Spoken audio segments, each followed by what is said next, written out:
Nas chamas da guerra, a fúria dos lobisomens cintila o brilho de uma espada de 2 gumes. Um fio reflete a nossa força, mas o outro, nossa loucura. Onde quer que o mal busque liberar sua ira, os espirais negras aguardavam para responder o chamado de sua trombeta. Recrutando aqueles de mente fraca em seus cultos, eles encontraram agentes e material para a procriação. Você já ouviu falar dos lobisomens da tribo dos dançarinos da Espiral Negra? Não? Então aproxime-se, pois eu vou lhe contar. Esse é um conto sobre consequências, sobre o resultado daqueles que são derrotados pela Uir. Sua história remonta aos conflitos das tribos contra o Império Romano. Os uivadores, com a ajuda de seus parentes pictos, se entregaram à brutalidade e selvageria, principalmente com seus rituais de passagens cruéis e sangrentos. Tais rituais consistiam na provação de mandar seus filhotes para Malféias, para provar seu valor contra a própria Uir. Os uivadores usavam da bênção de Gaia para conseguir adentrar os mais profundos reinos e demonstrar sua maestria na arte da violência. Eles chamavam isso de caminhando a espiral. Todavia, a Uir é sutil. Muitos pensavam que ataques contínuos ao reino de Malféias iria acertar o coração do inferno, enfraquecendo a força da Uir e purificando as dívidas de seus caernos. Infelizmente, malditos de fora do labirinto de Malféias já tinham começado a seduzir e possuir seus parentes pictos. Lentamente, eles macularam os pictos, reduzindo seu crescimento e corrompendo suas mentes. Até mesmo heróis são presas da tentação. Os garous podem lutar contra o mal com garras e presas, mas superar sua dúvida, ambição, ganância, luxúria é muito mais difícil. Espirais negras provaram-se mestres em explorar estas fraquezas. Totens corruptos os ensinaram que a guerra aberta não é o único modo de destruir os seus inimigos.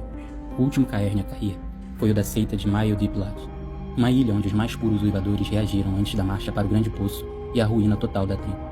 Uma das maiores lendas das atividades profanas da tribo fala sobre a aldeia de Hanuak. Lá, os espirais negros saquearam e caçaram os colonos isolados por meses, enquanto conjuravam malditos para espalhar loucura e ódio. Os insanos lobisomens executaram a conjuração da Devoradora de Almas, um aspecto da Uir que fisicamente se manifestou nos campos fora da colônia, causando a destruição dos Croatan. Assim como também tiveram forte influência na manipulação para a aniquilação dos Banui. Mas isso é outra história. Desde os últimos dias dos reinos dos Pictos, os espirais negras descem até Malféias para completar sua decadência espiritual. Um reino particular do submundo é o mais efetivo para trazer uma comunhão maior com a Uir. É uma dimensão conhecida por muitos nomes, o Labirinto Despedaçado e Labirinto da Espiral Negra. Um Teurge começa o ritual, traçando um complicado desenho no chão da câmara central de seu pulso. Um Galíard, então, atua como orador para o iniciado, cantando as conquistas do dançarino. Pelos próximos 10 minutos, o místico cria um portal entre o mundo físico e Malféias. Após o Espiral Negra iniciado entrar em um estado de transe, se sacolejando e fazendo a dança pela qual ele é infame, o Teurge então ajuda o lobisomem a percorrer atalhos diretamente para o labirinto da Espiral Negra.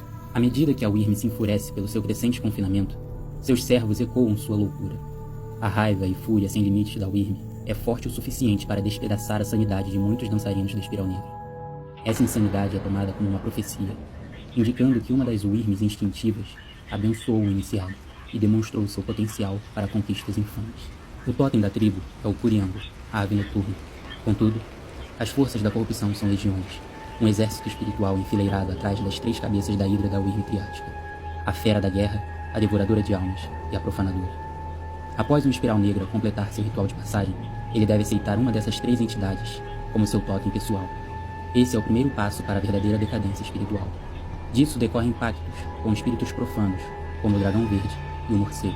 Os dançarinos da Espiral Negra se assemelham a outros garous, porém, muitos deles são deformados, seja por nascerem de uniões profanas, seja por viverem próximo aos dejetos radioativos da Uir.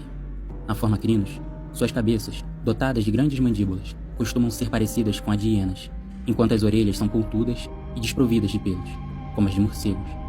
Os olhos são grandes e arredondados, brilhando como uma luminescência vermelha ou verde, enquanto sua pelagem é desigual e normalmente ou albina ou verde acinzentada. A forma humana dos dançarinos normalmente é deformada, apesar de alguns deles serem muito belos. Na nossa crônica, o principal dançarino da Espiral Negra é Vingança da Tríade, um rei louco e perspicaz que busca difundir a palavra da Wyrm, seduzindo os corações fracos e mentes turvas de que a Wyrm é inocente, de que ela é o equilíbrio.